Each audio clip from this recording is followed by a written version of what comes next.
isa pang terorista na may kaugnayan sa mga leader ng Abu Sayyaf Group na sina Mundi Sawadjaan at Furuji Indama, arestado sa Zamboanga. Pursuit operation laban kay Sawadjaan patuloy. Ang sa na balita mula kay Bea Bernardo, live.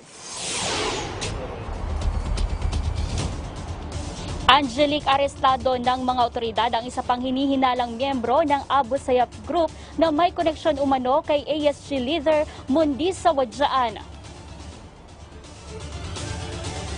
Kinilala ang sospek na si Hashmin Saripada. Nahuli ang sospek sa Zamboanga City kahapon. Ayon kay PNP Chief Police General Camilo Cascolan, assistant ni Mundi Sawadjaan si Saripada. Nakatutok ani ito sa paggawa ng mga bomba. Giit ng hepe ng pambansang pulisya, malaking dagok para sa kampo ni Sawadjaan ang pagkakaresto sa kanyang malapit na tauhan. Si Mundi Sawadjaan ang itinuturong nasa likod ng kambal na pagsabog sa Hulo-Sulo noong Agosto. Napag-alaman din ng pulisya na associate si Saripada ni ASG leader Furuji Indama na nakabase sa Basilan.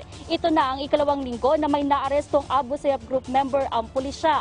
Maliban pa ito na nasa 10 miyembro ng naturang grupo na sumuko na sa mga otoridad. Sa kaugnay na balita, kinumpirma ng Joint Task Force Sulu na sumiklab kaninang umaga ang sagupaan sa Patikol Sulu sa pagitan ng militar at ASG.